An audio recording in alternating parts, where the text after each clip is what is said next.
Good morning, everyone. Welcome to today's Special Finance Committee meeting being held this morning. We'll be following an agenda. First item on the agenda is if there's any declarations of conflict or pecuniary interest of the board members at this time, if they wish to declare. Seeing none, then we'll move into the next item on the agenda, which is presentations. Today we have Mayor Walter Sendzik from the City of St. Catharines. If I can ask him to come forward to do a presentation for us. Welcome, Walter.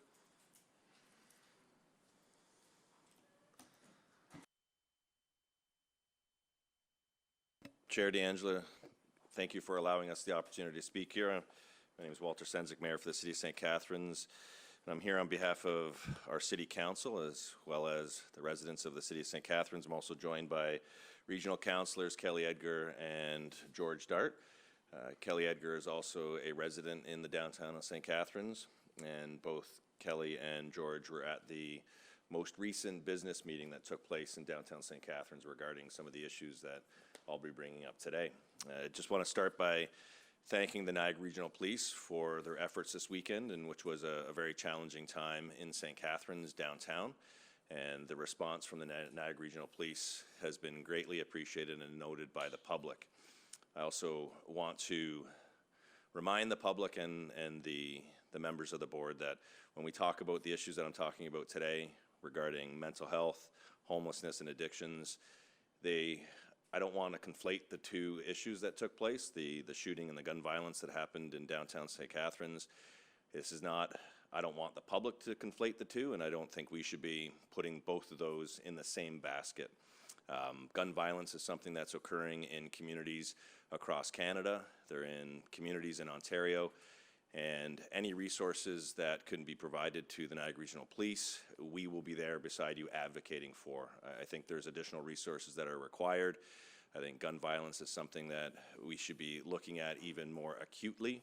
And again, from the City of St. Catharines' perspective, any resources that can be provided to the Niagara Regional Police would be very welcome on that. So I do want to talk more about the experience in the downtown area. And so what we've heard from our business community, what we've seen, we do have our City Hall located in downtown St. Catharines as well.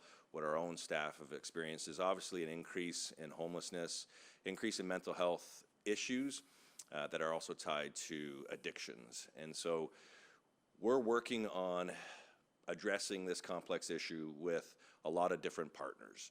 And the partners include the Niagara region, they include the police, the EMS, our own fire department, and they include the social agencies that are trying to manage what, again, is an epidemic that is presenting itself through communities across this country, as you largely know as well. This is not a St. Catharines specific issue that we're facing.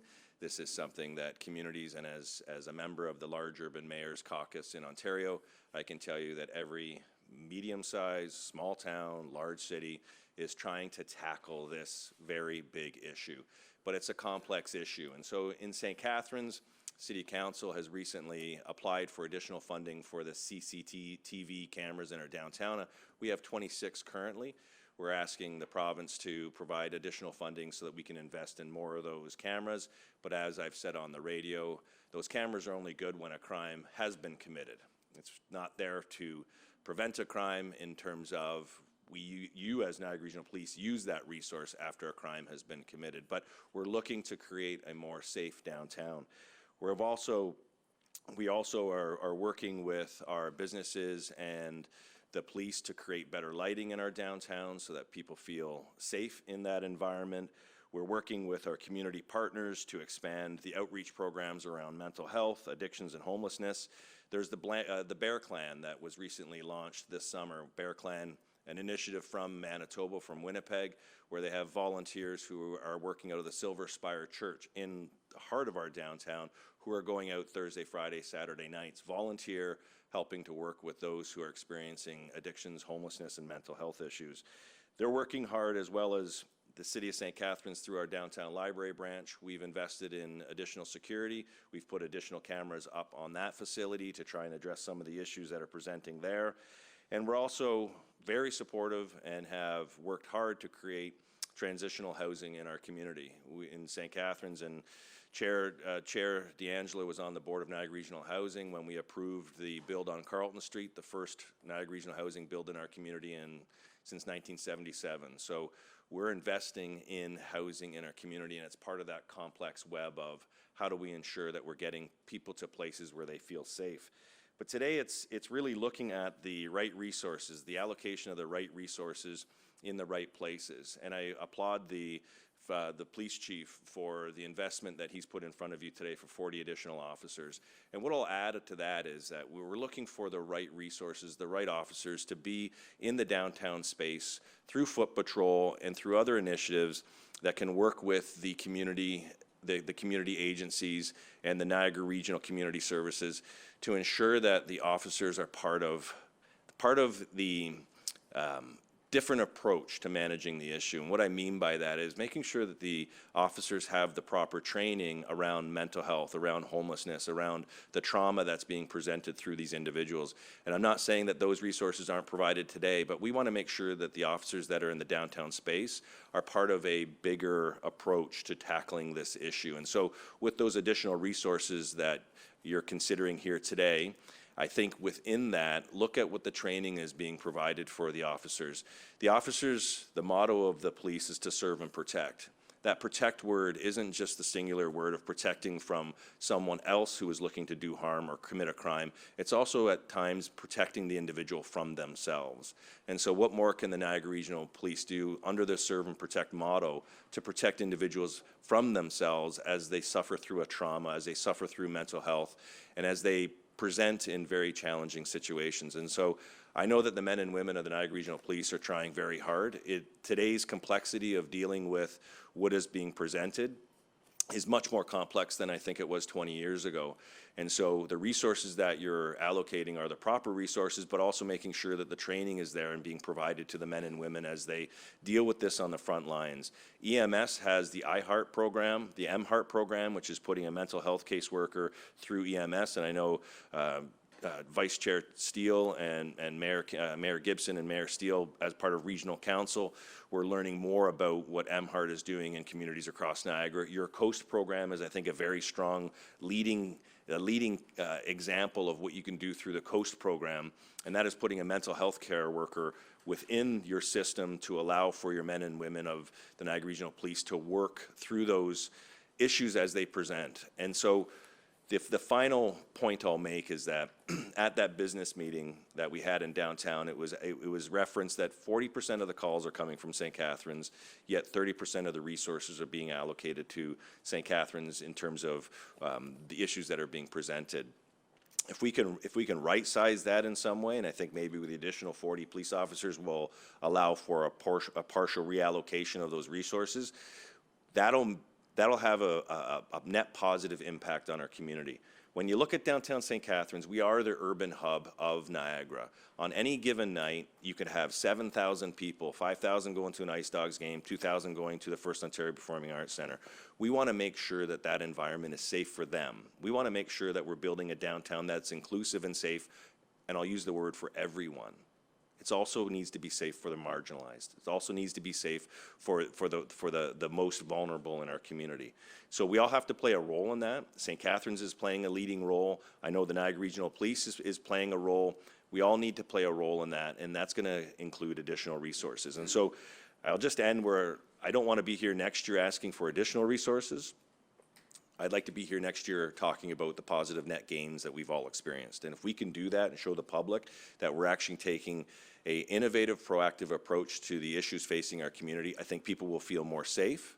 But I also think we'll be doing something for a lot of folks in our community who feel invisible, marginalized, and feel that their lives don't matter. So we want to make sure we're building an inclusive community for everyone, and I think the Niagara Regional Police plays an important role in that. So with that, I'll say thank you, and I look forward to hearing about your deliberations, and if there's any questions, I'm more than welcome to answer them as well. Thank you, Mayor Sensik. Thank you for your comments and suggestions. I'll open it up to the floor now to the board members if they have any questions. Vice Chair Steele. Thank you, Mr. Chair. Thanks, Walter, for coming out this morning. As I stated at the last board meeting right here, was the fact that, this issue isn't just a St. Catharines issue. It's a majority of Niagara. Some communities aren't seeing it like you are, or like the city of Port Colborne. One thing is with homelessness is the fact that these people do move around. So somebody that today is in St. Catharines, tomorrow could be in Port Colborne, Welland, Thorold, and other points between. So what we talked about here was that we come back to the region and with the three councillors here, that we actually drive a Niagara solution to our drug addiction, to our homelessness, and all the other issues that we're coming in today. The unfortunate part about it, and as I discussed last week, was the fact that everybody thinks that the police are going to come in and solve everything. And you and I know, because we've had these discussions, it isn't that way. We need all the agencies, we need the municipalities, and we need the region of Niagara's public health to all be involved. Tomorrow I'm attending at Club Roma a homelessness seminar in the morning, which will bring me up to speed on more of the issues that are going on. Last week I held a roundtable in Port Colborne with again, the region, the police services, Port Cares, Bridges Health Network, plus our own city resources. So, you know, it is becoming an issue, and the issue here is deeper than just what's going on in our downtowns. It's actually issues that surround really the mental health of our officers at the same time, because things that they're dealing with today isn't what, as you said, what they dealt with 10, 15, 20 years ago. So you're right, our resources that our chief and his deputies put together with their staffs have to hit this on the head right away. So we have to have our officers prepared, but we also have to have the cities prepared, municipalities, the region, and politicians prepared moving forward, and how things are shifting and how money needs to be shifted to look after what's going on today. So I'm glad you support what's being presented here. My good friends, Councillor Edgar and Dart, I hope that they will be supporting this at the region as well, because these are frontline officers, and as you stated, we're hoping that they'll have the tools of the trade to be able to help all our agencies, not just be the only frontline person there to deal with everything, because we can't. And I think we sitting here and our staff and leaders in the police services know that. So again, I would like to bring forward a region-wide initiative through the region, so I hope you'll support me when I do take this back to the region with regards to getting more people together and not trying to isolate communities, that, you know, this is an overall issue. So, because in the long run, I think it can actually help us with our budgets and actually reduce budgets, and you know, we all look out for the taxpayer, but on one hand, we can't be calling our politicians and our police departments to look after issues, and on the other hand, we can't support those agencies, specifically the police in this case, without putting the right funding and the right programs forward. So I appreciate what you've said. Thanks, Walter. And I appreciate that, and if I could just add through the chair, Port Colborne has been leading by example. They have a thing called a situation table, where you put all the actors, I'll use the word actors, around the table that are directly involved with whether it be homelessness or mental health. And so that situation table is something that hopefully we can take that across the region, and the Niagara Regional Police is at that table. In addition to that, there's the community well-being and safety plan that's being developed by the region as a direction from the province. And I know, talking to Chief McCulloch, that the Niagara Regional Police will be at the table. They're not looking to lead that plan, and I appreciate that, because I don't think the Niagara Regional Police, they shouldn't be put in a position for the community well-being and safety plan to say that's your plan. No, it's a regional plan, and the Niagara Regional Police has a role to plan the development of that plan, but they shouldn't be leading that plan, because I think what we're going to see is a more innovative approach to these issues that include everyone around that table identifying what role they need to play and how interactive and interconnected that role is. And so we're seeing good examples, and the pilot project that the Niagara Regional Police has in Niagara Falls is another good example that I think could be deployed to other urban centers that are dealing with this. So you've got some great models to work from, but we just have to keep that agenda moving. Member Eek? Thank you very much, Mr. Chair, and welcome, Mayor Sendzik. At our last committee meeting, I did raise this issue, and we had a very healthy discussion around the table for some time, and also some healthy response from our Deputy Chief, Brett Flynn. And it is an issue not pertinent to just St. Catharines, but all 12 municipalities. And as Vice Chair Steele had indicated, it tends to move around. There was somebody, I think it was Kevin Gibson, kind of related to it as a bag of perhaps dough. You squeeze it in one area and it pops out in another. And with the healthy discussion that we had, we felt that there was a need for a strong strategic plan of all the players, because of the issues are very numerous that causes the issues, whether it's homelessness, drugs, mental health. And it came to the more or less a conclusion that there was a bright light, that the region from Deputy Flynn had indicated there was a response collectively to put all the different players, of which policing is one strategic part of that component. So we're hoping that we see that this will come closer, and as a member of the region, that you can ensure that that collectively comes together and that all the players will come to try to address these problems. And the root causes is where we have to really focus, to eliminate the root causes that spreads out into the other issues, the homelessness, for instance. I know you moved the homelessness from one area, and the question comes up, where did they go? Yeah. And that's the issue, right? And so I know you have the support around the table, and Thank you. And my support. So we hope that we can move this forward for all 12 municipalities. Thank you. I appreciate the comment. Chair Gansel? Thank you. And for you, Mayor, first of all, thank you for coming and providing us some feedback on what's taking place in St. Catharines. You touched on, I think, a very important issue over what I call the social economic component of our society, and also coming to a realization that policing is not always the solution.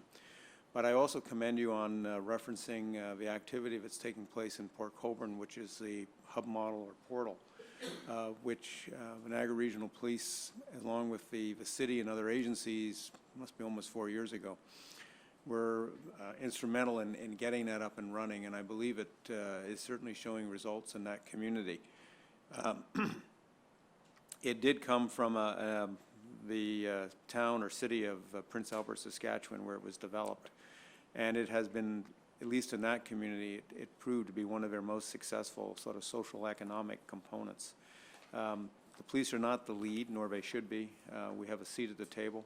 And I would encourage, just as you referenced, that would be, I think, in conjunction with the community safety and well-being plan, because I think that's a new sort of player at the table. When that gets implemented, I would hope St. Catharines looks at the feasibility of adopting a situation table, hub model, or whatever name it so lands on. And I do appreciate the support for our budget going forward and the additional resources. I think it's key to our police operations in the Niagara region. So again, thank you very much for your comments. Thank you. And through the chair, I just want to acknowledge our Deputy CAO, Dave Oakes, is here. And he's been involved in a lot of the initiatives locally in St. Catharines and making those connections between the different agencies. And one thing I would like to highlight is that we do have something called a working binder, and it's a collection of what our staff are dealing with in our city. And so it's helpful because I took it to Ottawa for AMO. We went up there, the Association of Municipalities of Ontario, and we presented it to the different ministers. And it was a visual record of what our staff on the front lines have to deal with every day, going into the different parks, going into the different spaces where they're getting the phone calls to clean up a lot of uncomfortable things. And our staff understand, just like the men and women of the Niagara Regional Police, what it's like to go into certain spaces, and our staff never signed up for that. Our staff didn't sign up to pick up a lot of needles. Our staff didn't sign up to pick up human excrement. But they're there doing it and largely unacknowledged, but that binder demonstrates that even from the cities of St. Catharines' perspective, and I think the annual cost, Dave, is about, we're in the hundreds of thousands a year, just in our own cleanup. So you can see it's a very complex issue that we're all trying to be a part of. But I do think that the investments that the chief is recommending, I think that will start to move the needle in the direction that it needs to go. So with that, I thank you very much for your time. Yeah, we still have more questions or Oh. comments here. Member McKendrick? No questions, more comments. Also wanting to thank you for separating the gun violence from mental health and addictions and helping with that separation. That's very much appreciated. And also identifying the complexity of the situations that we're looking at and the collective impact and efforts that it's going to require.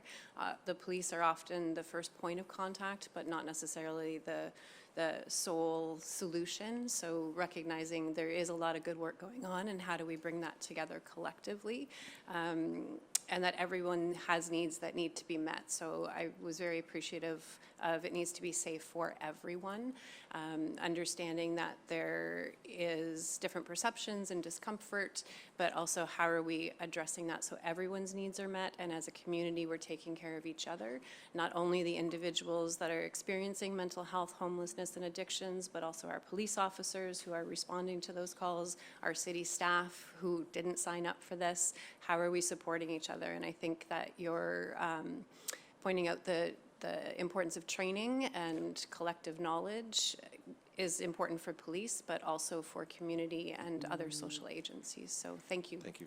Thank you, Board. Member Gale? So thank you, Chair, and through you, Member McKendrick made the point that the police are the first point of contact, and we know when there's a problem, we're the first ones to be called.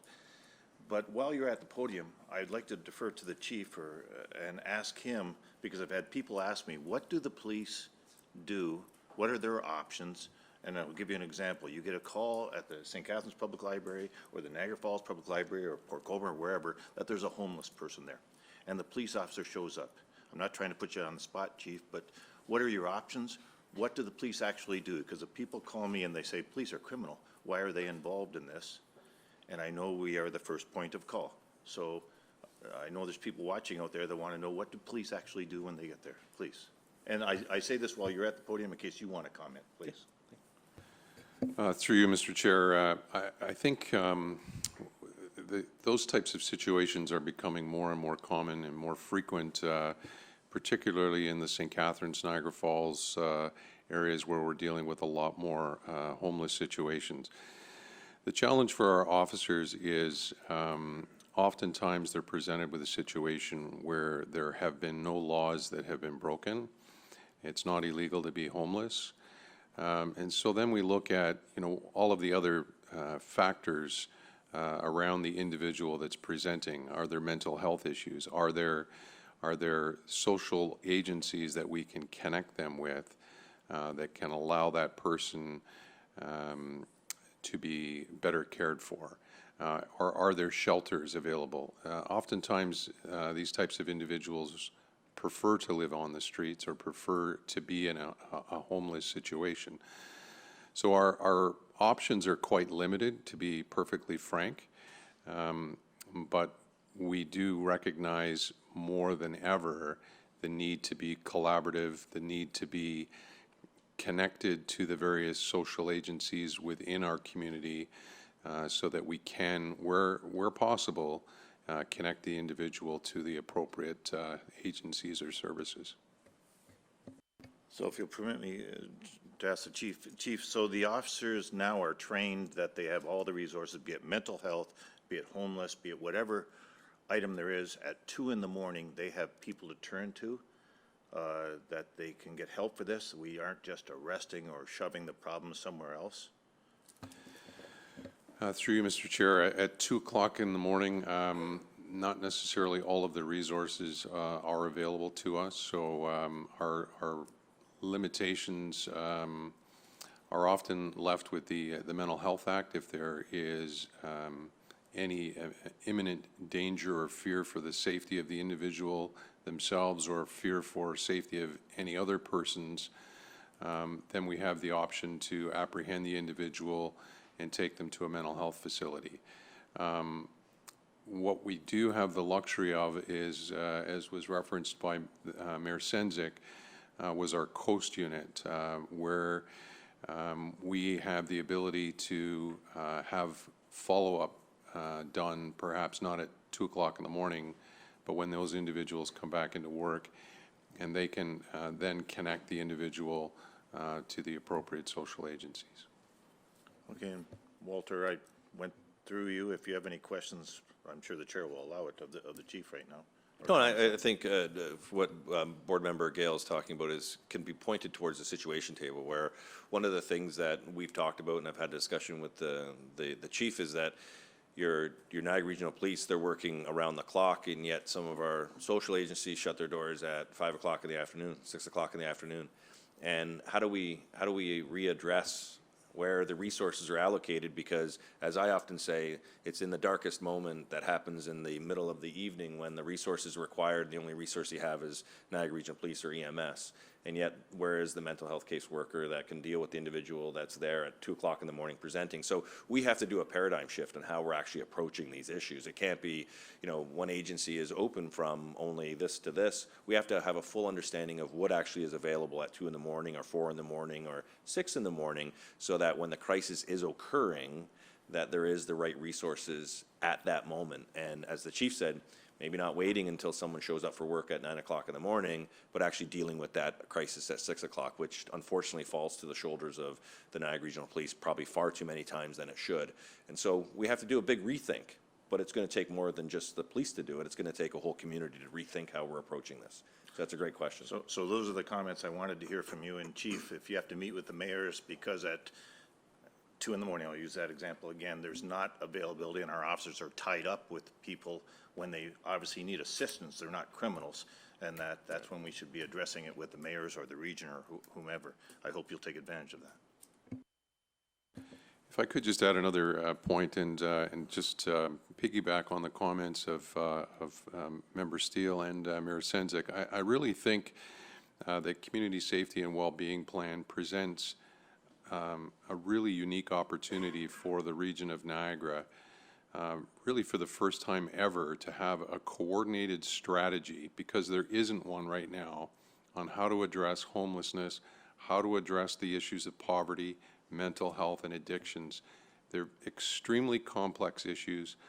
Our officers do an extremely good job at dealing with these difficult, complex situations, but oftentimes there's nowhere for a handoff. And we shouldn't be dealing with these social issues as the first point of response.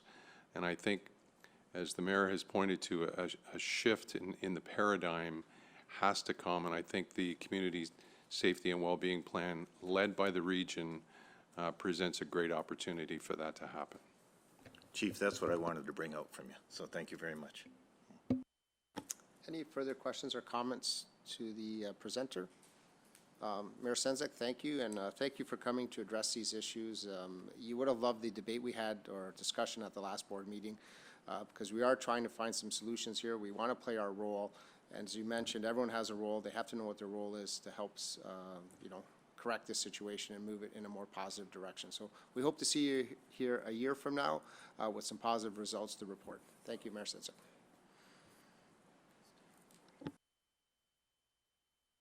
At this time, I'm going to ask for a motion to receive the presentation. Moved by Member Eek, second by Member Gibson. All those in favor of receiving?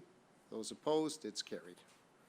That moves us to item 2 on the agenda. Under presentations, we have Mr. Joseph Viola, Chairperson of the St. Catharines Downtown Association. If I could welcome you to the podium.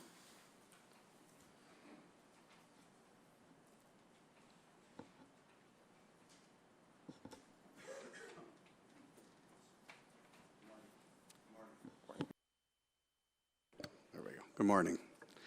I'm Joseph Viola, co-chair of the Board of Directors for the St. Catharines Downtown Association. So I'd like to begin by thanking you for giving us the opportunity to speak. We represent over 550 commercial property and business owners in downtown St. Catharines. And one of our mandates is clearly to promote and market our vibrant core. To encourage people, obviously, to come from within the region and outside the region and spend time downtown. Downtown St. Catharines is the largest urban center in the Niagara region. And we feel obviously it is imperative that we have a safe environment for people to enjoy and patronize our streets throughout the day and the evenings. Unfortunately, being the largest urban center in the region has also brought a larger concentration of illegal activity and increased safety concerns, which statistics are now starting to show are demanding obviously more resources than maybe other areas in Niagara per capita.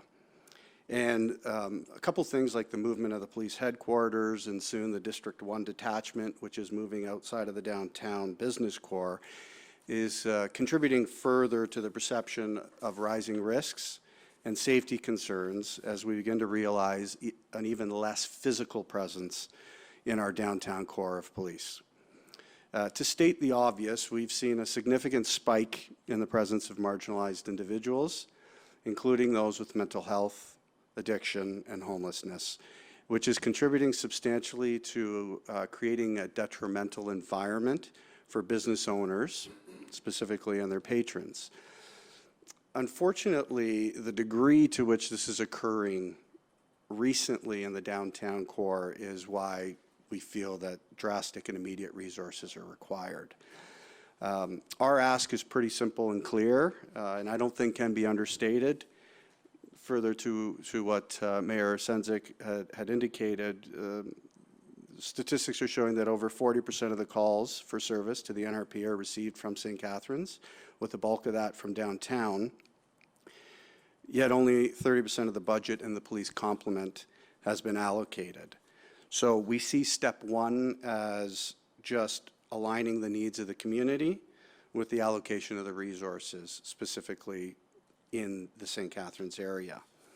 But further to this, we would like to assure you that we do indeed agree with the NRP Services Board that the solution to these, obviously, these social issues is not solely in the realm of police services, but very complex issues that require a strategic plan at the regional level and collaboration with issues that are better equipped to deal with these underlying issues. And we do appreciate and respect the comments made by Ken Gansel and David Eek to recognizing this. Having said this, I'd be remiss if I did not acknowledge the gravity of the current environment and the concerns of our membership, which is 550 business owners and property owners. I can tell you that I personally live downtown. I have 4 children in downtown St. Catharines, and there have been, unfortunately, more frightening moments for them than we would like. But these complex issues and solutions that I referenced, we view as short, mid, and long-term solutions. For us, it is the immediate short-term solution that we're focused on, which is why we are here to address specifically the resources of the police as a part of a shorter-term solution for the downtown core. And we will obviously continue to work closely with police and other social agencies, as well as other government, regional governments on these mid to long-term solutions. But if anything, this increased resources in the short term will at least have the potential of deterring crime, unwanted activities, and I think to us, most importantly, it's the perception of safety that the business owners and the patrons downtown require. Our board has actually created a safety committee, and although it's only part of our larger mandate, unfortunately, it's consumed a substantial proportion of our energies over the past few years.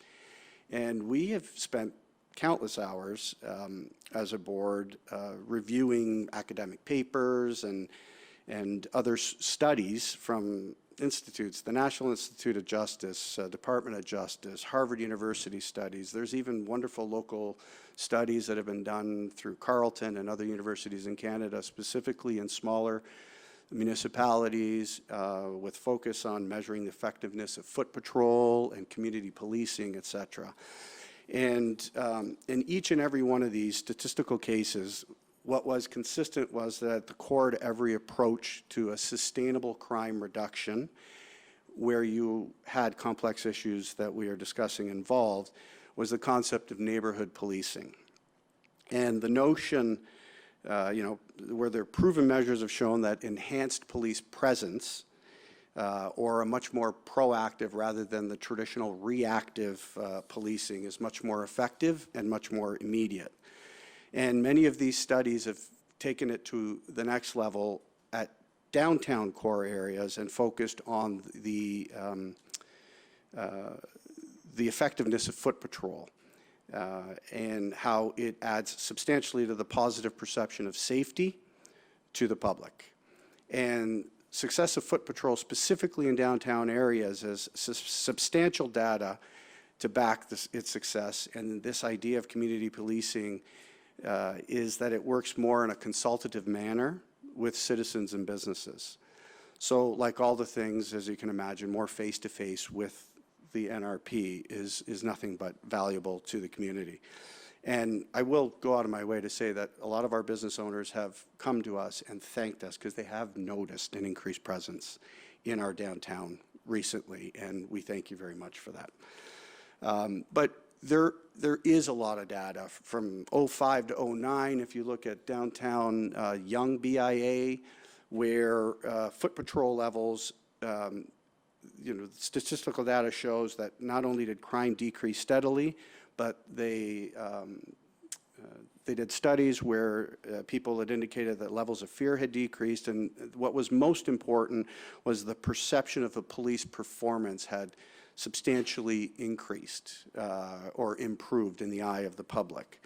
So the study, the ultimate end of the study was clear that cooperation of the police with merchants downtown resulted in reversal of urban decay, which is really what our ultimate goal is at the association. We actually had a pilot project, by the way, in St. Catharines, which was started in 06, where we brought back foot patrol. In 07 and 08, the NRP showed us data that crime had actually decreased by 30, or statistics anyways, it showed crime had dropped by 38 to 44%, and yet going into 2010 and 11, foot patrol fell off, and I don't know if it was budgetary constraints, but inevitably there was data even locally that showed foot patrol in the downtown core was effective. So in conclusion, I think, we understand and recognize it all comes down to money. But we look at this as an issue where there's a short, a mid, and a long-term solution that is required. And it's a very, very complex issue. But we're here specifically just to talk about the short-term solution, which we see as a more immediate resource where we'd like the proper allocation of resources to St. Catharines. It's very evident that there are a lot of issues and very similar issues throughout the Niagara region, and we respect that everyone has and should have their fair access to those resources. But downtown St. Catharines has a very immediate need, and I believe that the magnitude of what has occurred more recently in St. Catharines it requires that reallocation at this point in time. As far as the mid and long term, we'll always, as an association, would love to be a part of the process, understand budget process, work with whatever government agencies and private agencies and work with you. But our focus right now is a short-term solution where the presence of the police in our downtown core will certainly help. So thank you very much, and I appreciate your time. Okay, thank you for your comments and presentation. I do have some members here that have some questions or comments. Member Gibson? Thank you, Chair, and through you, thank you for your presentation, Mr. Viola. This is an area that I have actually quite a bit of a personal experience in. So first of all, are you seeing business owners departing the downtown core due to the atmosphere? Closing up stores, moving elsewhere? There hasn't been an exodus of any sort, no. Okay, that's good. Yes. I worked in a community that actually got to the point where the downtown was being vacated due to the elements that we're speaking about today. Our answer to that was, and this is in 1990, we put a community policing station right in the heart of all the problems. I did that job for 2 years, and we staffed that with volunteers, believe it or not, from the community. We trained them. We had 25 citizens working there that would go out, and we're not doing any police work, but they would go out as eyes and ears. And mostly during the day, would walk the community, they would report problems back. And it was a location as well where we had police officers working out of that office as well. So they would report to their main office. They would show up right afterwards to the community police office and do foot patrols and walk from there and meet people there for interviews and witnesses and that sort of thing. So that was actually a very effective program. And it's been going, it's still going since 1990 when I started it in that community. So, and it has definitely created an impact in reducing some of the issues that we're speaking about. So you haven't lost any stores yet or businesses. There's not for rent signs all over the place, which is really good. But perhaps that's something that, you know, we could talk about and discuss as time goes on, that may be, let's get it, you know, ahead of the game here, and that's something that we could certainly look at is a community policing office right in the downtown or something. So, which is you know, ownership by the people, for the people in that area. So that's an important part of it, so, to be involved like that. Yeah. Thank you. Okay, Member Gale? Thank you, Chair, and thank you, Joe, for coming out. Thank you. My point of my conversation here right now is this is a team effort with everybody, and I'm proud of what you have done and others, especially on the YORA. That stands for Yates Association. What's the That's OR for? correct. What's the OR for? The OR, you Yeah. know what, it's funny, I'm on the YORA. board there and I don't even know. Neither do I. But that doesn't matter, and I'm not trying to put you on the spot. But that's a good group, and that's another group that is formed to solve this. As you know, I have a house down there. I have a few houses around. And I have some questions for you at the end of this, but I guess I go a bit far on what I say here. But one of the things that offended me greatly was when we were at the Calgary Police Convention, my house down there is souped up with cameras. And that movie was filmed at my house on Yates. And I looked and I saw people for security around. I saw police during the filming of it. But I called the, I don't know, it wasn't the producer or whatever, but the executive producer was LeBron James. But regardless, I called the people and I said, why is there security all the time? And they said, to guard the washroom. And I thought, is this what we have come to? Because I watched the lady sit in a chair in front of the washroom on Salina Street doing this. And then I see all the reports, the emails you've been involved in, and Betty Lou Suter and everybody else have been involved in. And maybe I shouldn't have said her name, but I'm proud of what she has done and others on reporting the actions of what's gone on there, because we've all souped ourselves up with cameras, with things going on. So my question to you, because this is a team effort and those citizens down there are doing such a good job, what's your comments on response time from police? On this, I turn to you because I don't comment on these emails. I don't get involved in it because I'm on the police board. But the response time, the convictions, if you ever hear of them, if you see what happens on some of these people, because some are homeless, but some are thieves. The souping up of the cameras, is it worth it for what's going on here? And Chair, if you'll permit me, I also have a question for the mayor in the back, if you don't mind, and Walter, if you don't mind just yelling it out if you know, or your CAO. Do the bylaw officers carry phones or cell phones with them? Because they're another defense we have. They're walking around there all the time. Sometimes we hate it when they give us tickets, but they're nice people. But are they in communication? You're saying yes? They have their own phones, yes. Okay, because they're another defense on them. That's what I mean by a team effort. What you've done down there is wonderful with all these people. And Mayor Sendzik, I'd hope that you talk to your bylaw officers as well and say, if you see something, please report it, because even talking to one yesterday, I was proud that he was walking around at 2 o'clock in the afternoon because some of the stuff happens in the middle of the afternoon. So response time, the convictions, if you know anything about it, and are the cameras working? Are the reports to the police working, if you know? So I can speak personally, not on behalf of the entire association, although there have been business owners that have told us, yes, response times have been great. Working with the police has always been great. And I can tell you that at the Yates level, as I talk to neighbors, and I'm very active with all the neighbors, we've noticed an increased presence, and we really appreciate it. And the response time's actually been fantastic. So from that perspective, I don't think there's any complaints. I think, you know, I'm literally standing here agreeing with everything that you're saying. really our focus is, as an association, just specifically to say, we'd really like to make sure that as you go through the budget process, we take a really good, close look at what areas have more demand, and at least give the appropriate allocations based on not just data.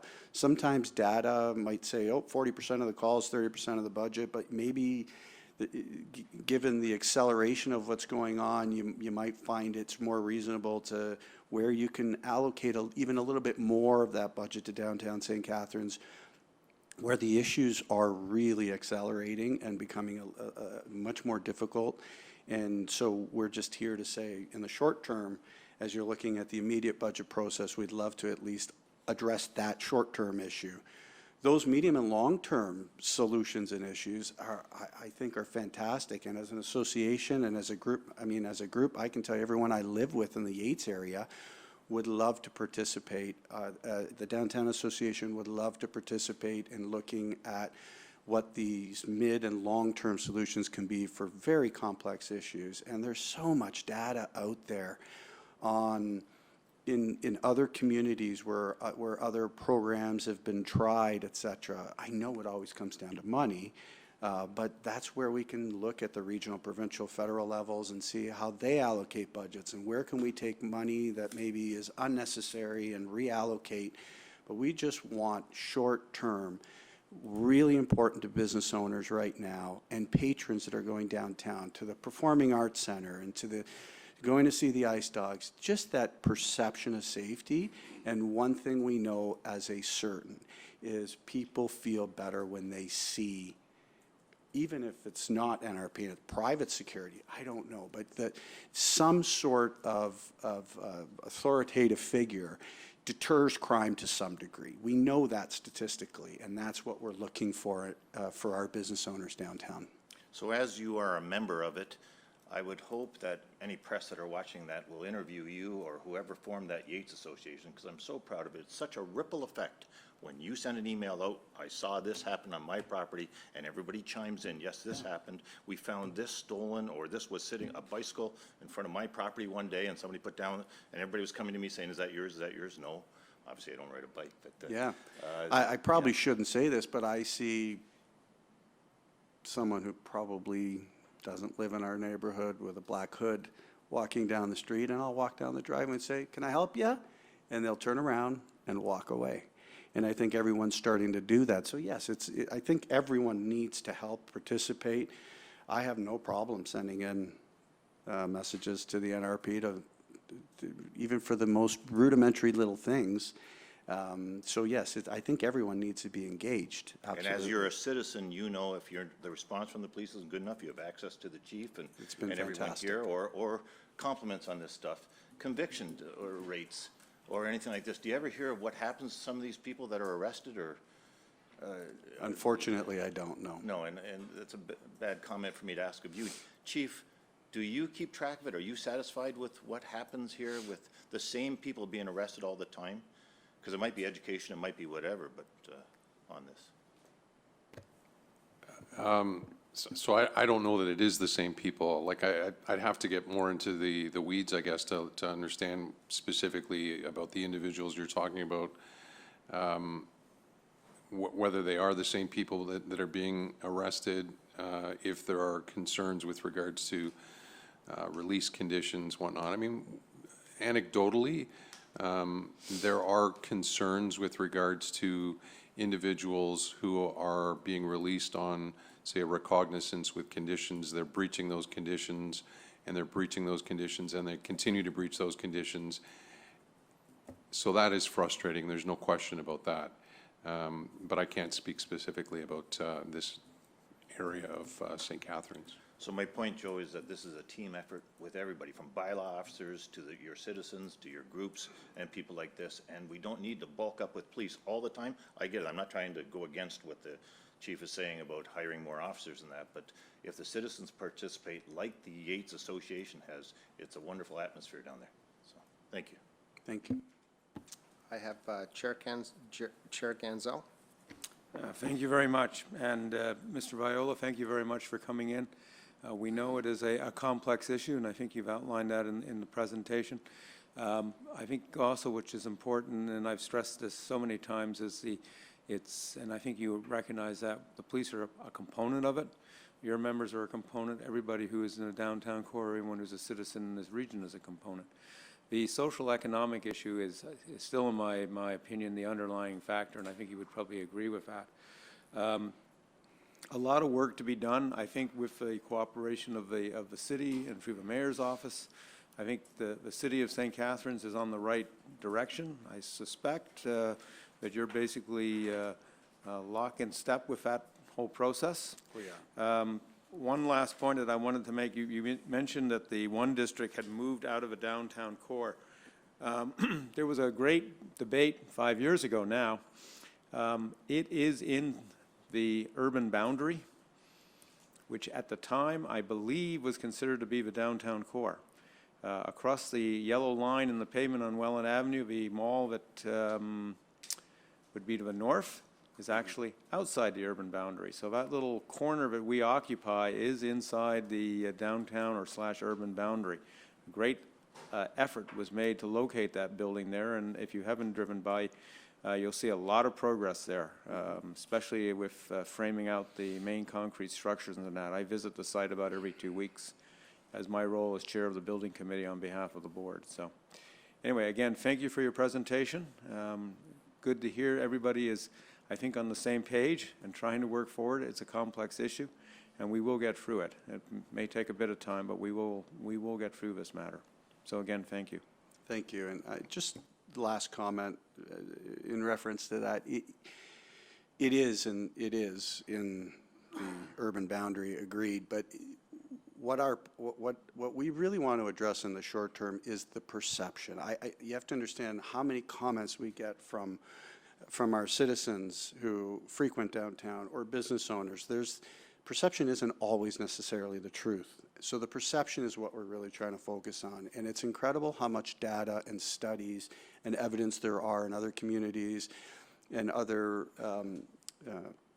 programs that have been initiated in other areas where really a focus has been that police presence, having the detachment right downtown where they're just pulling in their cars or walking to grab lunch, gives people this perception of safety, and they have the notion that they see it. And that's what we're really focused on, just trying to strengthen the perception of that safety in policing, which does act as a deterrent for the, I hate to say the unwanteds, but the people that are marginalized. So that was what we meant by that comment, and why we think foot patrol and an increased police presence can be important, just to change the perception in the short term. Thank you. Okay, Member Eek. Thank you very much, Mr. Viola. Certainly, police presence and the visual of seeing them is an important factor. I would concur with what you're saying. And I was on the region as a member back during the day of the discussion of the relocation from 64 Church Street to its new location. And certainly there were strides made by St. Catharines to hold it there and maintain that location. Mm-hmm. But there were other locations that were turned down, and I know from my own perspective, I wanted to see it on Ontario Street. And unfortunately, I think the city had different opinions on that, but it would have aligned itself to what you're saying, and I always felt driving into the city, seeing the presence of a building reflecting police security was something to be wise. But of the day, it as Chair Ganzel said, it was relocated to the urban area, but perhaps somewhat distant from the downtown core. So we can't go back. That's decisions made in the past. Hopefully we can, as you've indicated, work positively towards collectively showing that a strategic plan of all the partners is what makes it available. And as Member Gale is saying, if we can get the participation of the citizens, I think that would be a tremendous step for Absolutely. assistance to policing. Absolutely, thank you. Any further questions or comments from the board? I want to thank you for your presentation. Hopefully you can stay and see what the chief is bringing forward. I know he's looking for an additional 40 officers, which will give him some flexibility in deployment to address some of the issues that we heard from you. So hopefully you do stay here and watch, and all the other members. Budget time's an exciting time, so please stay. Thanks for you the your opportunity. presentation. So at this point in time, I'll ask for a motion to receive the presentation, moved by Member Gibson, second by Chair Ganzel. All those in favor of receiving? Those opposed? It's carried. That'll move us into new business. We have the Niagara Regional Police Service proposed 2020 operating budget. Prior to our discussion, we will have a presentation from the service, so I'll turn it over to Chief McCulloch. Thanks very much, Chair D'Angela. My finance manager would agree that budget time is the most exciting time of the year. It always puts a smile on our accountant faces, right? So thank you, board members, staff members, members of our community, for the opportunity to present our proposed 2020 operating budget to you, while also allowing us to provide some context surrounding our current situation. I want to thank our executive leadership team, most who are here this morning, our finance team, our senior leadership team, and in particular our finance manager, Ms. Laura Rulo, our business services director, Ms. Lisa DiDonato DeCellis. There's been an incredible amount of work that has gone into this year's budget preparation, and we will proceed with our presentation. In the development of our budget, which is in alignment with the board's strategic plan, the service has focused on its strengths in an effort to minimize threats and take the greatest possible advantage of opportunities that are available to us. As the board knows and fully appreciates, matters relating to the sustainability of policing, the need for those involved in public safety to contain costs, and for police services to operate as effectively and efficiently as possible is the expectation that is placed upon all police services by their community, by police service boards, by elected officials, and their funding providers.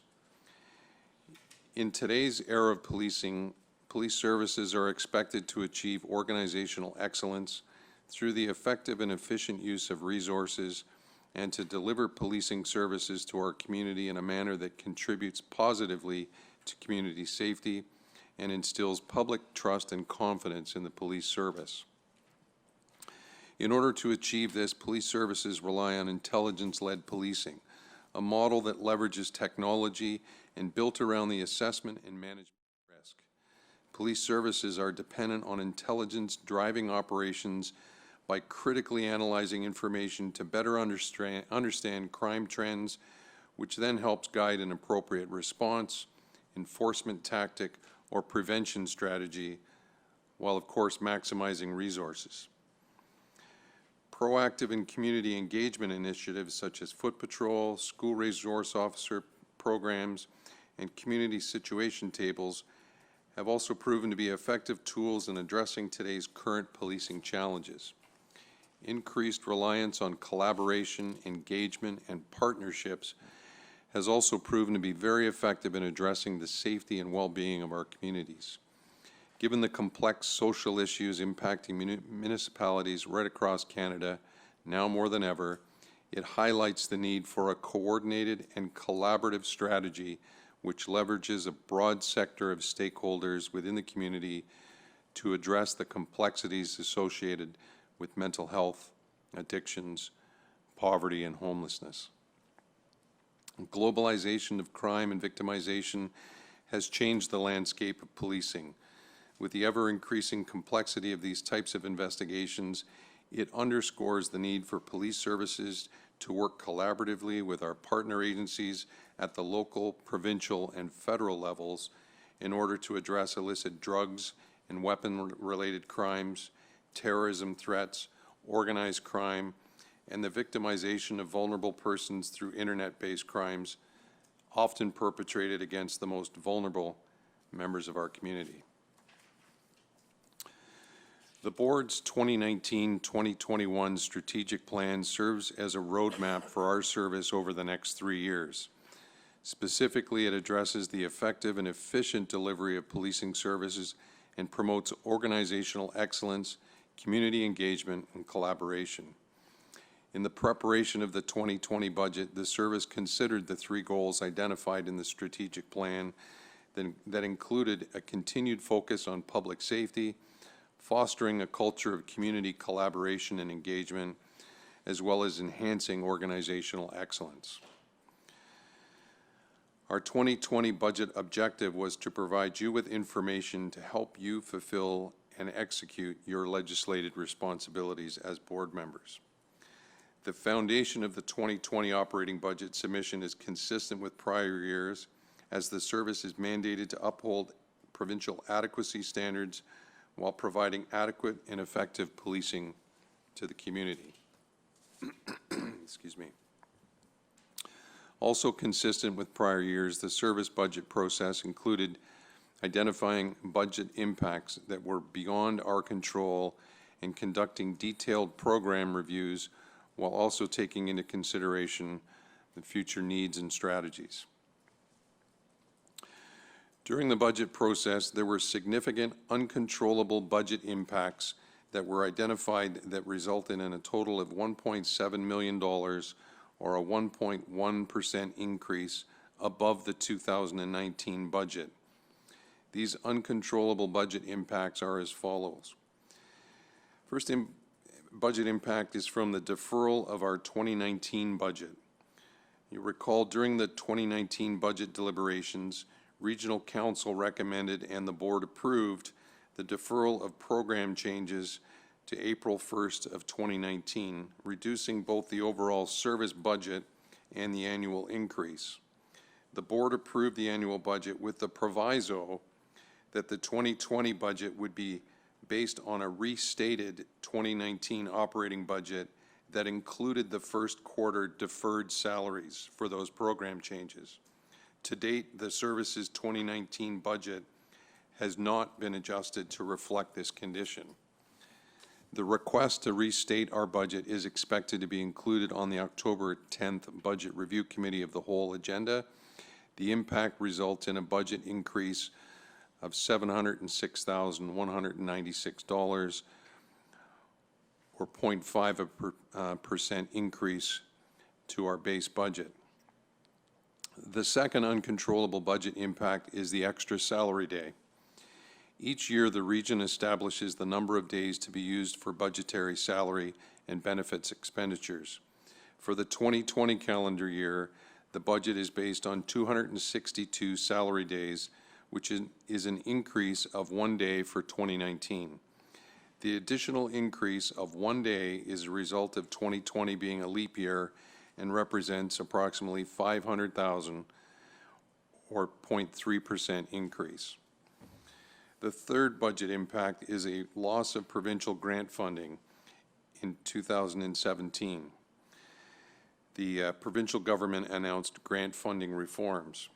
As the province moved towards evidence-based funding models, it retired the Community Policing Partnership Grant and the 1,000 Officers Grants, and introduced the Policing and Effectiveness Modernization, or the PEM grants. Under the PEM grant, the police service, the Niagara Regional Police Service received $2.9 million annually. In 2019, the province made further amendments to the grant process by eliminating the PEM grant program and replacing it with a new local and provincial strategies model of grant. The Community Safety and Policing, or CSP grant, provides 2 funding streams, a local priority streams and a provincial priority streams. The service has been approved for up to $2.2 million for the 2019-2020 fiscal period under the CSP local priority stream.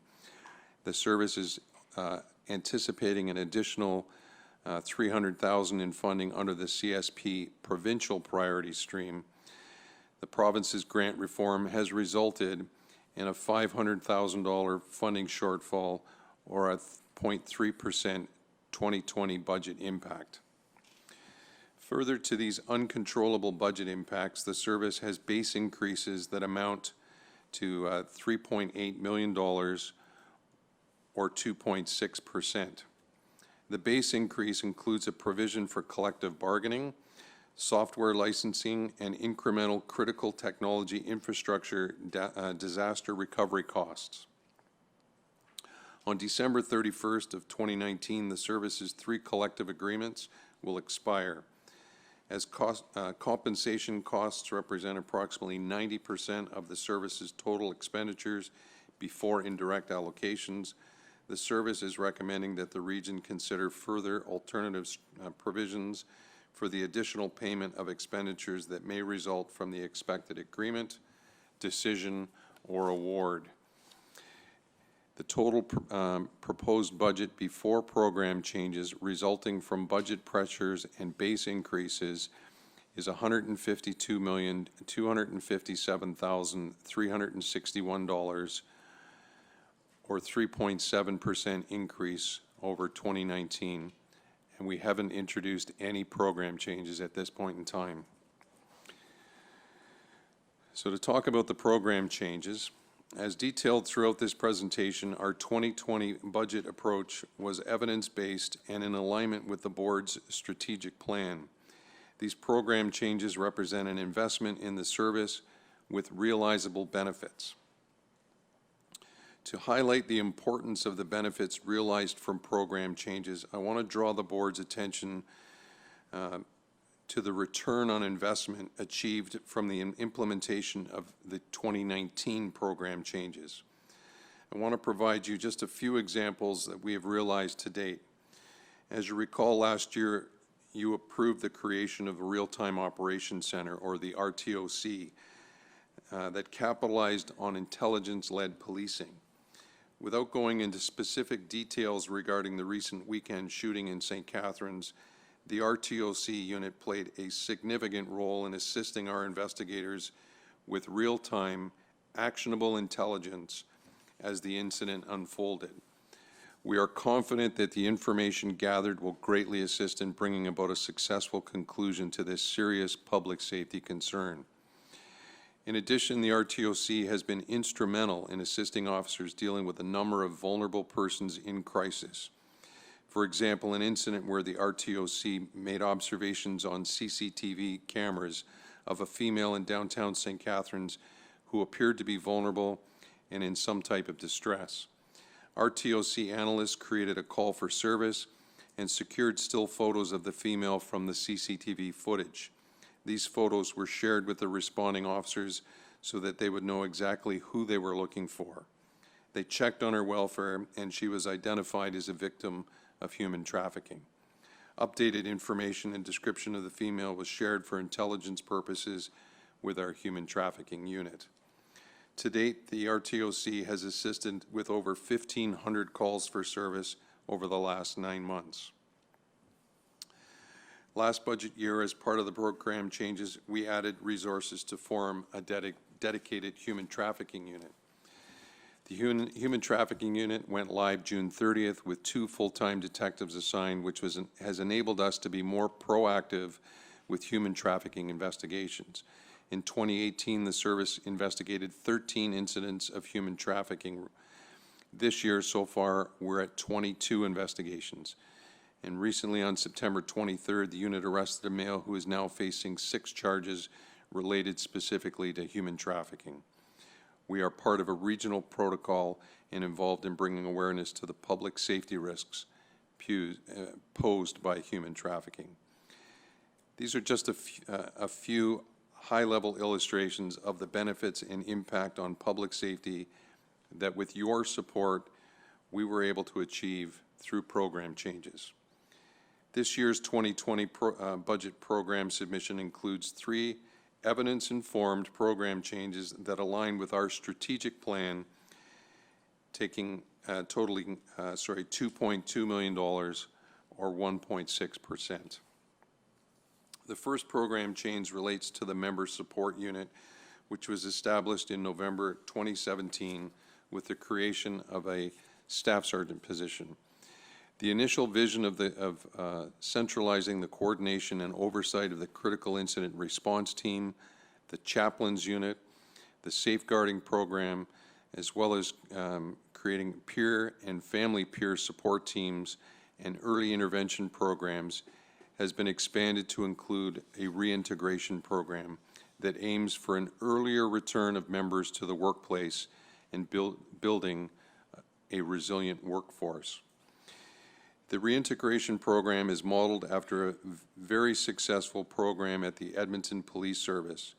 We are fortunate to have recruited the psychologist from this service who was instrumental in developing their reintegration program.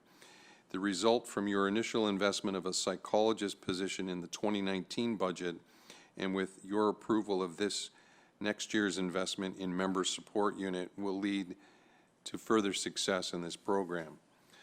Although significant progress has been made, some of these programs are still in their infancy and require dedicated coordination and administration efforts that exceed the capacity of one staff sergeant.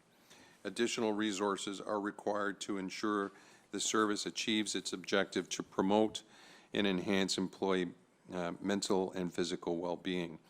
The service is recommending an authorized strength increase of 2 members, 1 civilian clerical support position and 1 uniform constable position, ideally a firearms and use of force instructor with a training background, for a total investment of $228,040. The identified program change benefits include that this aligns with the service and board's strategic objective to promote and enhance employee mental and physical well-being. It provides for the balancing extensive workload and overwhelming demands for service that exceed the capacity of 1 member. It enhances the response time to initiate contact as well as maintain the workplace connection with members. Investment in member wellness by increasing the efficiency and effectiveness of these programs with the additional resources will enhance the internal social environment of the service.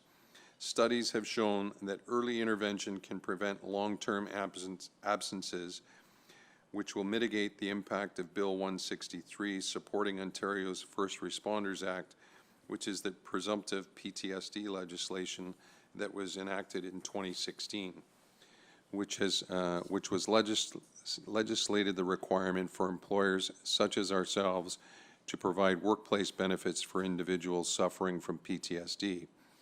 It provides for the establishment of a reintegration program.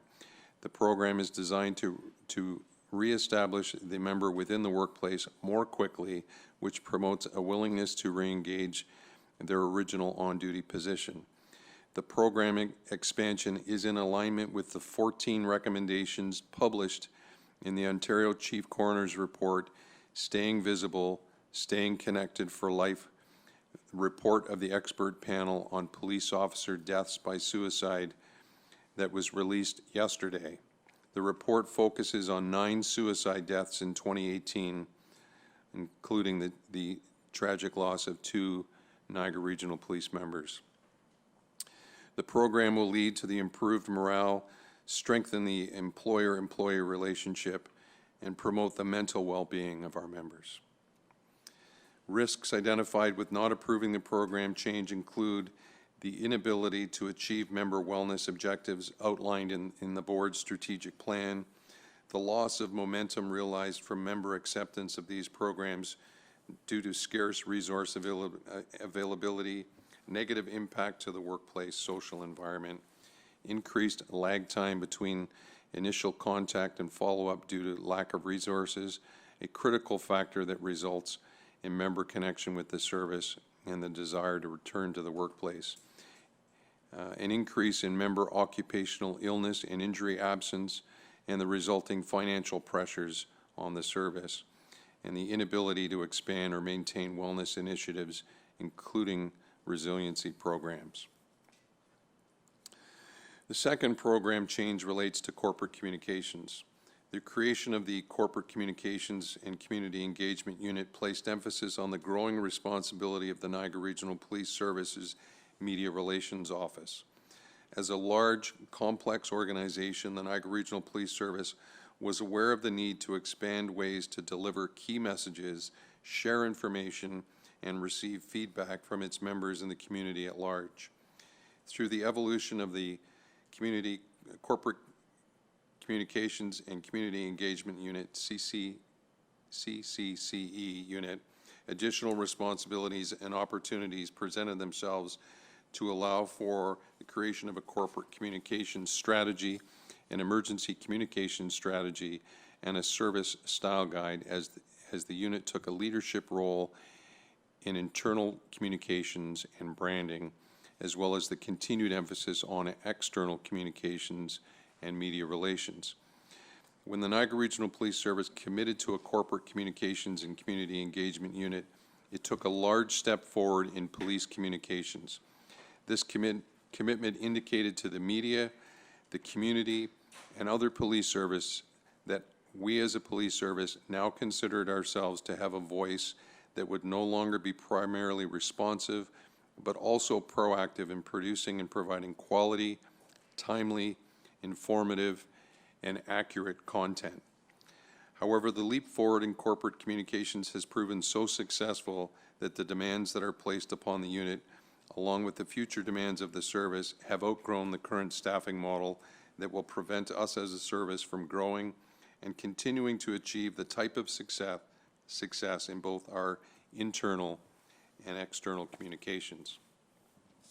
The service is recommending the addition of a civilian corporate communications technician to support the unit. The hiring of a technician would provide the service with someone with formal education and experience in multimedia communications, public relations, and graphic design, providing the foundation for future growth and expansion. The investment in this program change is $97,468. The business case submitted for the Corporate Communications 2020 program change requested 2 additional positions. We are only requesting 1 position for this year and have deferred the second position, which will be reassessed in the 2021 budget.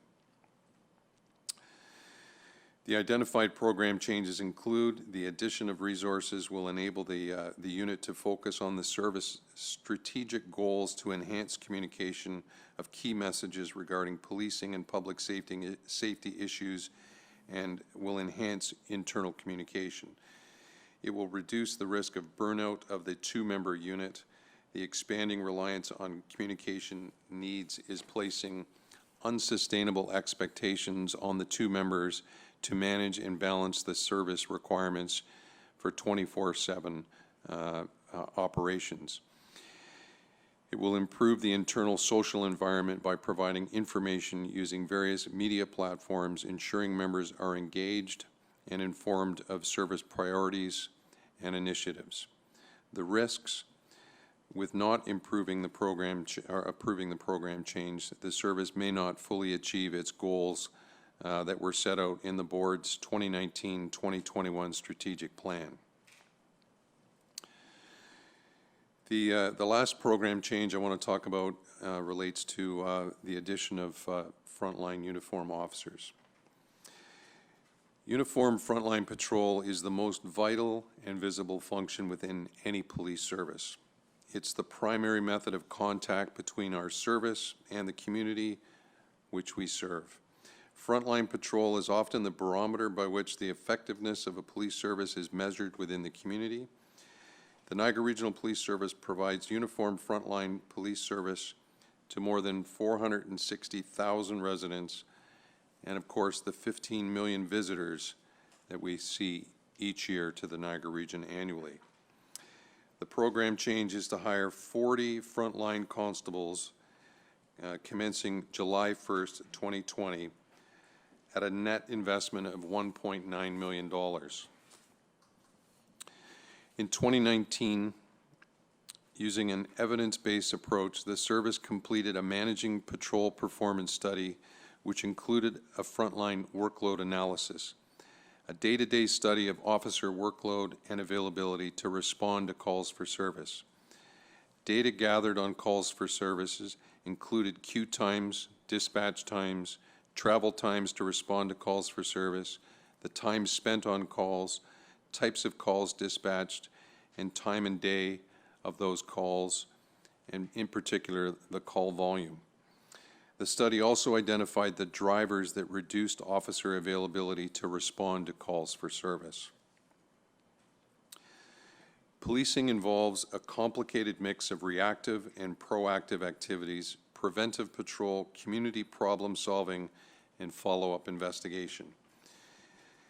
There are complex and continuing problems associated with policing the Niagara region, a vast and diverse area with 12 municipalities, its mix of urban and rural environments, its influx of tourism, changing economics, and international waterways and border crossings. Since 1980, the service has seen a marked decline in our frontline patrol constable complement from 395 frontline officers in 1980 to 326 officers in 2019, a reduction of 69 boots-on-the-ground frontline officers. The market decline is the result of repurposing frontline officers in order to fulfill the requirements largely created by the provincial adequacy standards of the Police Services Act to meet the demands in the various specialized investigative units. In 2000, the province introduced the adequacy standards regulations in combination with other case law and inquiries requiring police services in Ontario to provide special investigative units such as homicide units, child abuse, sexual assault, and offender management, just to name a few. These standards required police services to resource these new specialty units. However, Niagara drew many of the resources from frontline due to budget considerations of the day. This has resulted in a negative impact to frontline resources that are still impacting us today. Historically, there have been no formalized police response times for emergency calls for service. However, it has increasingly become an expectation that police services in North America should respond to priority 1 calls for service within 7 minutes and in urban areas within 10 minutes. The current average response time to priority 1 calls for the Niagara Regional Police Service is 8 minutes and 53 seconds. As a result of the MPP study presented to the board in June of 2019, the NRPS is currently meeting the 10-minute response time in rural areas, largely 5 District, which is Fort Erie, 6 District, which is Port Colborne, and 8 District, which is Grimsby. However, evidence shows that additional resources in the form of 40 officers are required in order to meet and maintain the 7-minute response time in Districts 1, which is St. Catharines and Thorold, District 2, which is Niagara Falls and Niagara in the Lake, and District 3, which is Welland and Font Hill, or Pelham. Over the past 5 years, 2014 to 2018, calls for service have increased by 11.8% and are currently projected to increase an additional 2.3% in 2019 and an additional 2% in 2020. Increased calls for service have been concentrated in Districts 1, Districts 2, and Districts 3. The increases in calls for service are despite significant reductions in calls for service for alarm response and responding to minor vehicle collision, which have resulted from the introduction of the verified alarm response program and the collision reporting centers, respectively. It should be noted that this increase in calls for service is consistent with the population growth trends we are also observing, given all of the development that is occurring throughout the Niagara region. The identified program change benefits include the ability to address the increasing demands for service and respond to calls for service in a timely manner, in meeting the 7-minute urban and 10-minute rural response time strategic objective of the service and the board, an expectation of decreased dependency on the daily overtime required to meet minimum staffing requirements as defined in the collective agreement. The resulting overtime savings will significantly offset the costs of the additional salaries and benefits. Currently, there is a heavy reliance on overtime to achieve minimum staffing requirements. In essence, minimum staffing levels have become our maximum staffing levels. We also have a younger workforce that is much more in tune with life-work balance and less inclined to work overtime, which we are desperately reliant upon. It will mitigate the requirement we are currently faced with in having to redeploy detectives to frontline duties so that we can achieve minimum staffing requirements because frontline vacancies are not being able to be filled through overtime. Additional resources will provide greater flexibility to deploy resources proactively rather than reactively, and we've heard a lot about that this morning, so that we can more effectively address the emerging issues in all 12 municipalities across the region. The risks identified with not approving the program change include the following. Increased risk to public safety if insufficient resources are available to respond to emergency calls for service. Inefficient use of resources due to a high dependence on overtime, which increases the potential for officer burnout and the related impacts on sick time and employee morale. In fact, this concern was one that was highlighted throughout the Ontario Chief Coroner's report of the expert panel on police officers' death by suicide that was released yesterday. Alternative options considered by the service for the frontline officers program change are as follows. We looked at 20 additional officers being implemented in 2020 and an additional 20 officers being implemented in 2021. The net 2020 investment would be $1.6 million, and the net 2020 investment would be $2.1 million. We also looked at breaking it up over 3 years so that there would be an initial investment of 20 officers in 2020, a further 10 in 2021, and another 10 officers in 2022. The net 2020 investment would be $1.6 million, $1 million in 2020, and $1.1 million in 2022. Given the reasons cited throughout this presentation, the service is recommending the immediate hiring of 40 frontline officers to take effect July 1st of 2020.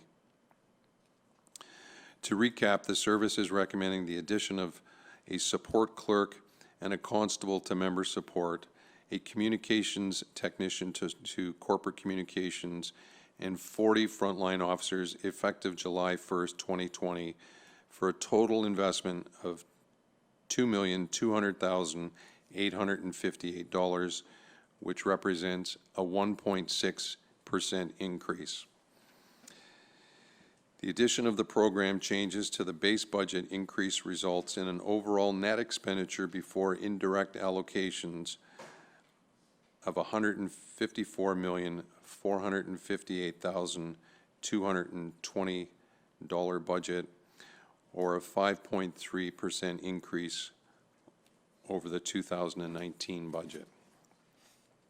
As a result of you supporting our proposed budget, the region and the citizens we serve will continue to realize a number of benefits. These benefits are not limited to, but include the following: efficient management of resources, continued decrease in overtime by the addition of 40 boots-on-the-ground frontline officers, alignment with 3 goals as set out on the Police Service Board's strategic plan, the ability to maintain public safety, greater proactive police activities across the region, and the ability to enhance the response time to Priority 1 calls for service. Enhanced engagement with the community through collective communication channels, compliance with provincial adequacy standards, the ability to support emerging legislation, demonstrate a commitment to the wellness of our members, which is aligned with the Chief Coroner's report of the expert panel on police officer deaths by suicide. It supports the regions of Niagara's strategic priorities, such as having a region that moves people and goods and promotes economic development across our region.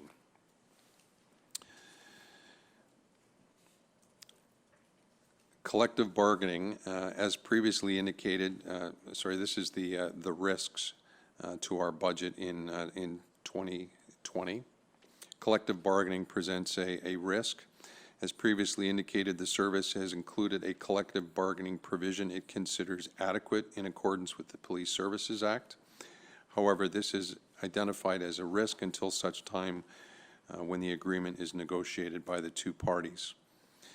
Also a risk is third-party revenue streams. This includes the outstanding casino funding agreement, the provincial strategies grant under the Community Safety and Policing provincial and local priorities streams. Legislative change, there's always a risk that these changes will negatively impact our planned budget. Implementation of the strategic plan is a risk should the program changes recommended not be realized. Increase in call volume and investigative complexities. This is expected to result in added pressure on resources. Technology enhancements and innovations and service delivery review through continuous improvement initiatives provide improvement in processes where efficiencies can be realized and implemented.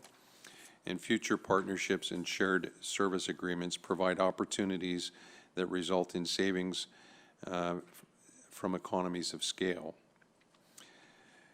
This concludes our presentation, and at this time I would invite any questions from the board in regards to the 2020 operating budget and our recommended program changes. Thank you very much for the opportunity to present to you.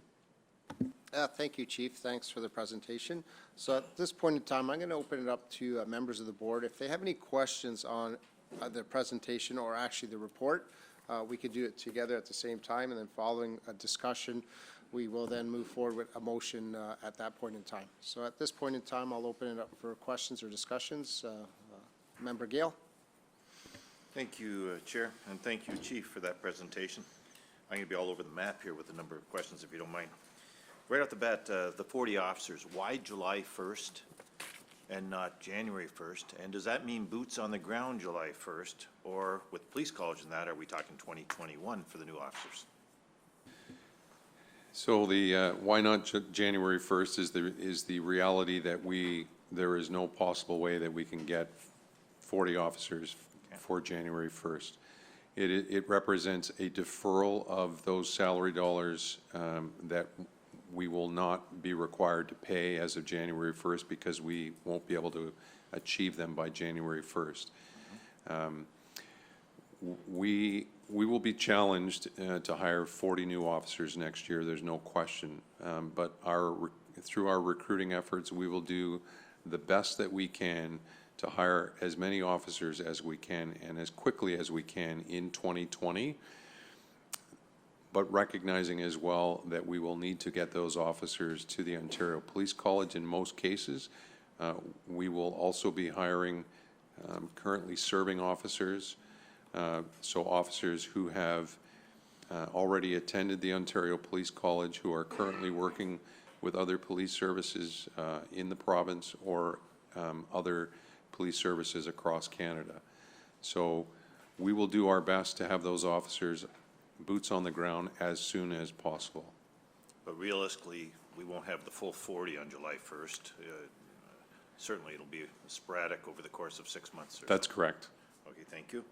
The $250,000 sick leave reserve, and as the chair mentioned, our reserves are fluid. We switch it around and things like this. Could you explain why that $250,000 is coming out of the sick leave reserve? Is that some good news, or is it just a draw?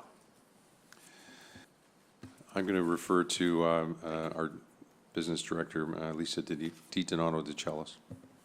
So we have had a So our old sick plan has a payout at the end for members who retire with money in their sick reserve. We've had a plan in place for about 15 years as these members have been retiring. And part of the plan is to use ongoing operating to stabilize our ongoing operating expenditures and keep it flat to pay out the sick leave reserve, and then to use the money, the limited money we have in the reserve, to offset it. So over the last year and coming into next year, we've had a lot of civilian retirements and still some uniform retirements. So we feel that next year we will need the extra 250. So we increase the expenditure we're expecting next year, and we're taking the sick leave reserve out money to help offset that. So it'll be flat again next year. We have the plan we have in place, which is about 9 more years left. We'll keep our operating expenditures flat for sick leave reserve payout and have our sick leave reserve balance zero at the same time when we end in about 9 to 10 years. So this is not a case of taking from Peter to pay Paul? Definitely not a case. Okay, thank you. Chief, just looking at payments, and I always go by a 25 to 30% benefit package on people. So I see $96,000 and $97,000 for civilian administrative officers. You've got two there, you're one in communications, the other somewhere else. So am I to take it for granted that a starting pay for a civilian employee is approximately between $60,000 and $70,000 then? We have a number of different bands within the police service, so that is an estimate based on the job description, the proposed job description, and the appropriate banding, including benefits. So, would we have a starting wage below that? And the reason I ask this is when you became chief, you did the right things and moved officers off the front desk and sent them out on the road, and we had civilians there. So I just did the math in my head at that time and figured we were saving about $25,000 or $30,000. It looks pretty accurate here, but so is this more or less a starting wage, give or take, for a civilian coming in here, or is that a band that's higher because these employees are more qualified? Approximate. so it looks like it's about a band 6, which is sort of a mid-range position. Oh, so a starting wage for some civilians is less than this? Less than that, yes. Okay, thank you. You talked about adequacy standards for our, and you said your one chart was about frontline officers. And I get it, back in 1980, we had a lot more people on the front line, and that's when I left the police service, and we didn't have the specialized squads. But do you analyze, I'm sure you do, but I'm asking you to answer this, the different, if you have a way of pulling up that, if you can't, that's fine, I can talk to this, but the different units, and I look at how child porn and things like that have evolved over the years that we have more people on. For the same reason, some have gone the other way. And I'm looking at central fraud. And it was a tier type system that you had the blue line. That's it. Oh, darn. There was one that had the different organizations, special, okay? You got it. On the left, you have central fraud. And I'm just picked that off right off the bat, because I know when I was there in the 70s, we had one officer that was just going around picking up NSF checks. Well, those days are gone. So do you look at some of these and challenge the government, or does the Chief of Police Association challenge the government that you might not need some of these? And the only one I can look at right now is central fraud, because fraud is on such a massive scale now with internet and that more or less it's Toronto that would, or Canada that would take care of it for everyone. So do you look at some of these and say, don't need it here, but need it here? As part of our annual budget process, the first thing that we do is, if we're looking at any program changes, we look at our existing programs to see, do we still need those programs? And I can tell you, as an example, fraud as one that you've mentioned, that there are growing demands that are being placed on our fraud investigators. And as with all of those units, the complexities of investigations that are occurring at today's pace and at the requirements of courts now, there are search warrants that are required for virtually every aspect of the jobs that they do. So the demands placed on those units have never been greater than they are now. So in answer to your question, that's the first thing that we do is assess whether those units are still as viable today as they were when they were created. And I can tell you that unfortunately, we're not in a position to be getting rid of any of those specialty units at this time. Okay, and you know that I have 100% trust in you. I've been around you too long, and I know you watch over this stuff, but does the government dictate all these groups here, and how many people are on it for adequacy standards, or do you have some leeway there? So the adequacy standards dictates that in order for us to be a police service, we have to be able to deliver those services. Where myself as chief, I have the ability to determine how many investigators we require in those various units in order to deliver adequate and effective policing to our communities. So there is some flexibility in terms of the number, Okay. but not necessarily in the role. The role is dictated in the adequacy standards. Okay, thank you. And my last question or comment, but question to you is, I know that we had St. Catharines in here, and I support what they were asking for there. But I know in the press they covered some comments that I made before, and they used the example I used of Smithville. I don't ever want this to be squeaky wheel gets the grease, and that doesn't belittle the comments of St. Catharines. But I want to make sure other organizations here, and my friend, the member here from the Mayor of Wainfleet, I want to make sure that his city or his town is represented as well. So I just want to make sure that even though people come in here to complain, I don't want all the mayors and other cities to say, hey, why weren't we there to talk about this? And I know we made comment, I'm saying this more or less for the cameras, that possibly we'll invite the mayors here once a year or something like that if they want. So we're not having a different mayor every month come in here, or a different city, not that they're not allowed to. But I just want to make sure that you're influenced, but not influenced so much as to forget about other communities in the area that, be it downtown Fort Erie or whatever, that they have problems too. So if you want to comment to that, fine. Through you, Mr. Chair. I mean, obviously, as chief, I have responsibility for the entire region. And so I'm very much interested in hearing from the entire community. And as part of the development of the board's strategic plan, we met with elected officials and we met with community partners, community stakeholders from across the entire region. So we are focused on providing the same quality of policing, whether it's Wainfleet, Niagara-on-the-Lake, Grimsby, St. Catharines, Niagara, all 12 municipalities we are equally responsive to. That's what I wanted to hear. Thank you very much. Okay, I have Member Gibson next. Thank you, Chair, and through you. Chief, just taking a quick run through Stats Canada Policing 2017. It shows 10% of police officers can retire in Canada, so I'm going to guess our stats here would be close. Ready to retire in 2017 with 56% over 40 years of age and very quickly approaching that point of retirement. I guess my question is, the 40 extra staff that we're looking at hiring, the officers, are we at risk of losing some of those to fill attrition, or are we actually increasing by 40 extra staff? So if we were to lose, say, 10 or 15 in the next couple of years, then we're actually only increasing our numbers by 30, 35. So I'm just curious where we're at in the retirement aspect.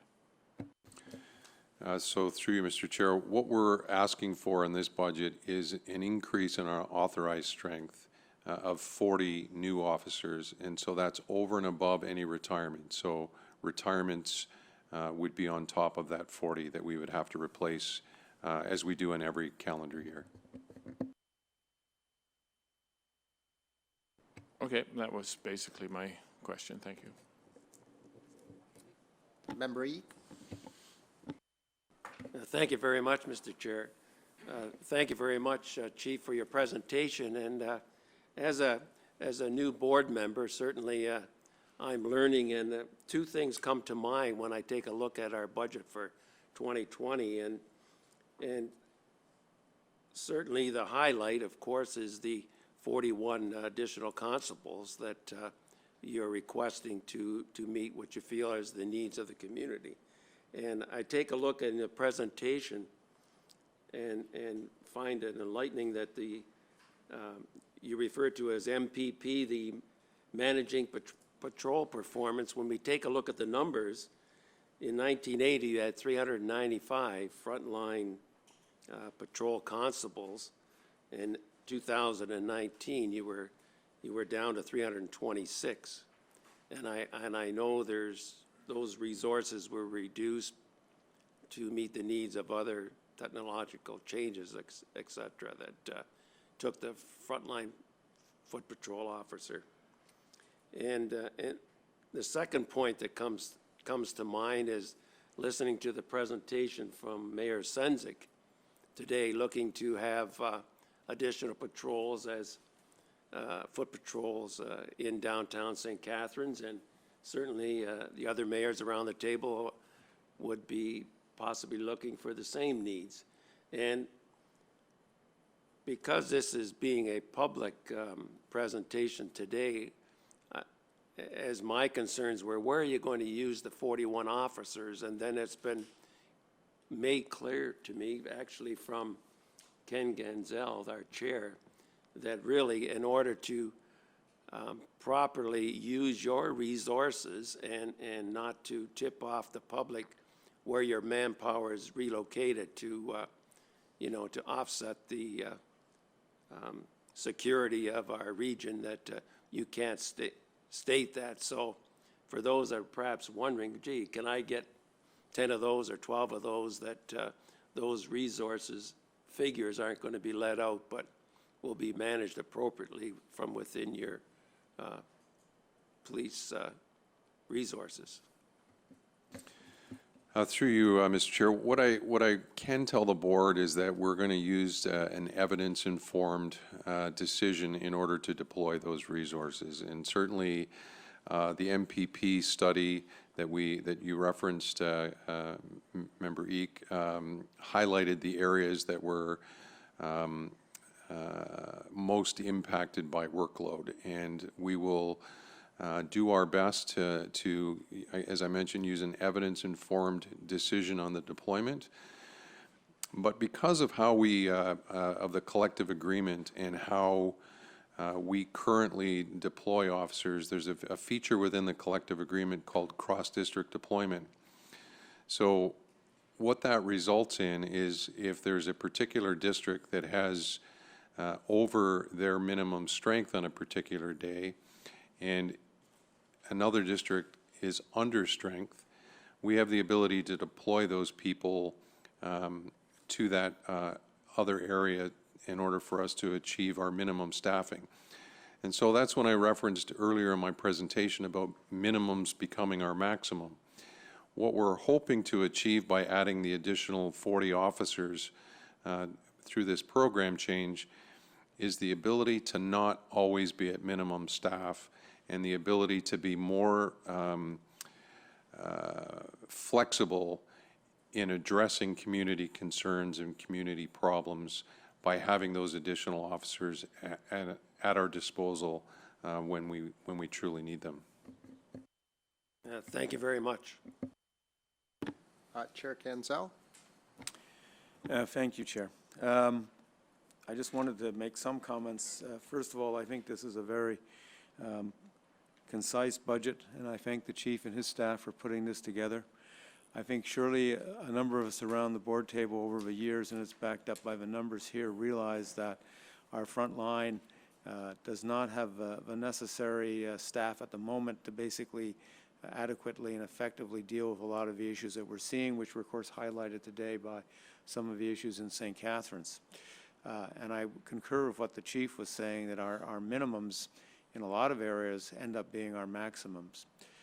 For the service to effectively deal with a lot of the crime issues, we like to think that we're able to proactively put 1 or 2 officers on a specific issue, and a lot of planning goes into that only to be derailed by an afternoon shift, which does not have the necessary staff to engage in that specific program. The other thing I think which is important in this, and it's highlighted in the coroner's report that came out yesterday, I'm guilty, I have not had a chance to completely read the document, but our support of this service with the clinical psychologist, which was a big move and highly supported by this board last year, was a move in the right direction. We're now reinforcing that with the member support unit, and our requirements under Bill 163 to bolster up that. PTSD in our workplace is something which needs to be addressed. It is an issue facing a lot of police services as well as our military. So again, I commend the service in moving in that direction. The other area is in the area of corporate communications. We certainly have seen now that the police service getting the message out, and I think that was very critical during the incident that occurred in St. Catharines over the past weekend. And the ability to be able to respond to that timely. People are going to our various social media platforms and looking to see where we are standing on specific issues, and it's a community safety issue during that time, as well as community engagement. So again, I would support the areas that have done in that area. The restating of the budget is a critical factor in this whole thing. And I know it comes forward on the 10th of October at the region, but it was something that we had specifically asked for as part of our budget submissions last year. So again, I fully support what has been presented here by the service, and hope that the various people at regional councils and the public at large understand what we as a police service are trying to do and trying to move forward. So thank you. Member McKendrick? I just wanted to follow up on, thank you, and through your chair, I wanted to follow up on Member Ganzel's and other comments that I am in full support of what's recommended. I thank you for the data and accurately representing what the pressures are. I think we hear a lot about reducing unnecessary costs, but the reality, I think our experience is that there are no unnecessary costs. There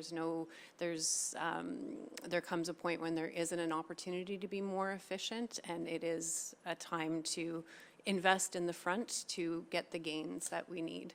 So when I see the investment in well-being of the workplace, we know that the well-being of our members automatically determines the quality of our response and our service. So not wanting to miss that piece, and that investment is important to everybody in Niagara, as well as the external communications and the pressure put on our communications team, trying to stay ahead of the external communications and the misinformation that can get out there. And if we're not able to be ahead of it and proactive and reactive, that does put our community at risk. And the 40 officers, one question I would have had, but I don't because you've represented very well. When the alternatives were reviewed, 40 right away versus 20 or 20-10-10, I see that as our opportunity to invest in the front to get the gains immediately versus deferring and continuing to have unnecessary overtime members who are unwell, and that's impacting service. So I fully support everything that's been presented, and I thank you for making it easy to do that. Thanks very much. Any further comments or questions? I just want to make a couple. Chief, thank you for the presentation. Thank you for bringing this budget forward. I do support the budget. I see the 40 officers as giving you the flexibility as a chief to deploy those officers in manners of making our community safer, and also for the well-being of the officers by, again, there's a reduction in overtime. So part of the cost of the 40 officers is a reduction of overtime. Fully implemented, that's going to be a savings of $1.4 million, but it also goes to the well-being that the officers don't get burnt out by the continuous overtime. So there's great comments have been made by many of the members here at the board, very supportive of this. So at this point in time, I'm going to look for a mover and a seconder. There is a recommendation of the report, and I'm just going to read the recommendation so everyone's clear of what's being recommended here. Item number 1 is to receive and approve the proposed 2020 operating budget for the police service and the board, resulting in a total net expenditure budget before indirect allocations of $154,458,220. The second component of the recommendation is submit the consolidated budget of the service and the police board to regional council for approval. And the third is formally and confidentially notify regional council of the status of the collective agreements and the provisions that have been included in the proposed 2020 budget. The notification should include a request from regional council to consider further alternative provisions for the additional payment of expenditures that may result from the expected agreement, decision, or award. So I'm looking for a mover and a seconder. I have Chair Ganzel, seconded by Member Gibson. Any further discussion on the recommendations? Member Eek? Thank you very much, Mr. Chair. I'm wondering, given the gravity of the situation, can I ask for a recorded vote? Yes, you can. Thank you. Okay, the vote will be recorded by just showing your hands. So those in favor of the recommendations as presented, show of hands. Those opposed, obviously it's unanimous, so there's no one opposed. So Chief, you have a unanimously supported budget, and now they'll go to regional council for their endorsement, hopefully. Thank you very much. I can't say enough for the board's support. The men and women of this organization do tremendous work. I would say that this was sort of a white flag that we were putting up in terms of additional resource ask, and I thank you for your support on that. Thank you very much. Thank you, Chief. Is there any other business in the committee today? Seeing none? This meeting was only set if required, so it's no longer required, so. Okay. We did have another meeting that was scheduled for October 17th, but because the budget has passed today, we no longer require that, so that will no longer be on the agenda. So at this point in time, do you need a motion to adjourn? No. Okay. At this point in time, the meeting is adjourned. Thank you, everyone. Thank you, Chief, and your staff.